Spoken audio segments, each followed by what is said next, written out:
আজকে আপনাদের বানিয়ে দেখাবো খুবই পারফেক্ট মজাদার গোলাপ জামুনের রেসিপি। আর এটা কিন্তু খুব সহজেই আপনারা বাসায় বানিয়ে ফেলতে পারবেন। আমার এই ভিডিওগুলো যদি আপনাদের কাছে ভালো লেগে থাকে অবশ্যই ফেসবুক পেজটি ফলো করে রাখবেন এবং ইউটিউব চ্যানেলটি সাবস্ক্রাইব করে রাখবেন। গোলাপ জামুন বানাতে প্রথমে আমি একটি শিরা বানিয়ে নিব। তার জন্য লাগছে হাফ কাপ চিনি। এখানে আমি আজকে সাদা চিনিটাই ব্যবহার করেছি।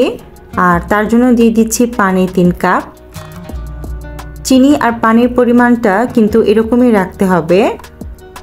দিয়ে দিচ্ছি এলাচের গুঁড়ো 1/3 টিস্পুন। দেন কিছুক্ষণ নেড়েচেড়ে মিশিয়ে আমি চুলাটা অন করে দিয়েছি। কিছুক্ষণ পর এরকম বলক চলে আসছে। আর স্প্যাচুলারটা কিন্তু অনবরত নাড়তে হবে।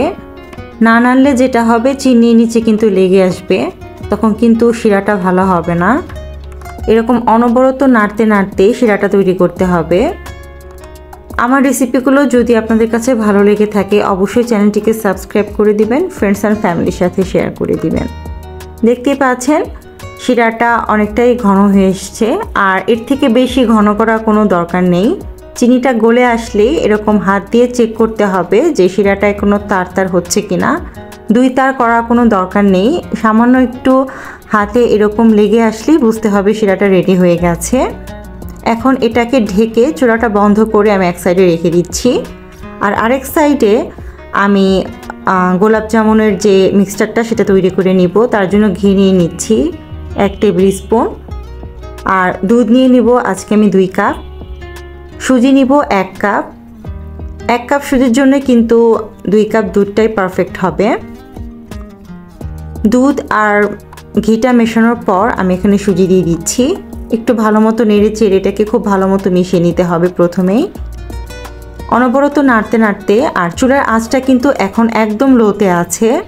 চুলার আঁচটা মিডিয়ামে থাকলে যেটা হবে এটা লেগে ধরবে। এরকম নাড়তে নাড়তে এটা অনেকখানি ঠিক হয়ে আসছে, দেখতেই পাচ্ছেন।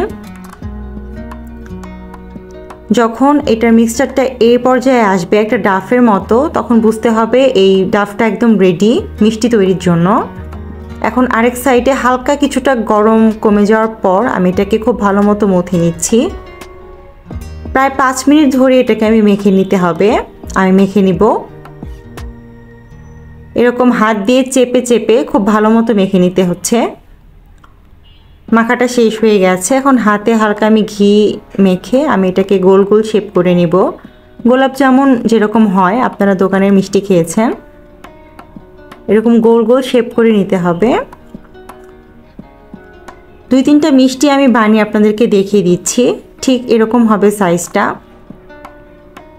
আজকে আমি যতটুকু আমি সুজি নিয়েছি এটা দিয়ে 1 কেজির বেশি মিষ্টি হবে, 1.5 কেজির মতো মিষ্টি হবে। আমার এতগুলো হয়েছে, দেখতেই পাচ্ছেন। এটাকে কিন্তু সাইজ হিসেবে একদম ছোট বলা যাবে না। আর যখন এটাকে আমি চিনির শিরায় ভেজাবো আর ভাজবো, আগে ভাজতে হবে। ভাজার জন্য প্রথমে আমি একটা ফ্রাই প্যান নিয়ে নিয়েছি। তার মধ্যে আমি 2 কাপ তেল নিয়ে নিয়েছি। তেল গরম হয়ে আসলে চুলার আঁচটা লোতে দিয়ে আমি দেন মিষ্টিগুলো ছেড়ে দিচ্ছি। এখন লো হিটেই আমি মিষ্টিগুলোকে নেড়ে চেড়ে ভেজে নিব। লালচে করে ভাজতে হবে। ভাজার প্রসেসটা আপনারা মাস্ট বি খেয়াল করবেন। যদি চুলার আঁচটা যদি হাই হিটে থাকে দেন মিষ্টি কিন্তু একদম উপর থেকে পুড়ে লালচে হয়ে যাবে আর ভেতরে কিন্তু কাঁচাই থেকে যাবে। আমি উপরে কিছুটা তেল ছিটিয়ে দিয়েছি, আপনারা দেখেছেন। এই তেলটা দিলে যেটা হবে বোথ সাইড সব সাইডই খুব সুন্দর মতো কুক হবে। এরকম নেড়ে চেড়ে খুব ভালো মতো আমি ভেজে নিচ্ছি মিষ্টিগুলো। ভাজাটা হয়ে গেছে, কি সুন্দর কালার এসেছে দেখতেই পাচ্ছেন। মিষ্টিগুলো এখন আমি তুলে এখনই আমি সেই শিরায় ভিজিয়ে নিব। শিরাটা পাশে রাখা ছিল, শিরাটা কিন্তু এখনও গরম আছে। মিষ্টিগুলো একে একে আমি দিয়ে দিচ্ছি, নেড়ে চেড়ে ভালো মতো মিশিয়ে নিচ্ছি। এখন এটাকে আমি রেস্টে রেখে দিব যাতে এই সময়টুকুতে যাতে ভেতরে শিরাটা খুব ভালো মতো ঢুকে যায়। আমি ঢেকে 2 ঘন্টার জন্য অপেক্ষা করছি। 2 ঘন্টা পর মিষ্টিটা দেখিয়ে দিচ্ছি। দেখতেই পাচ্ছেন কতটা সফট হয়েছে।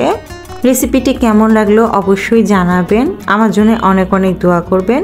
ধন্যবাদ সবাইকে। আসসালামু আলাইকুম।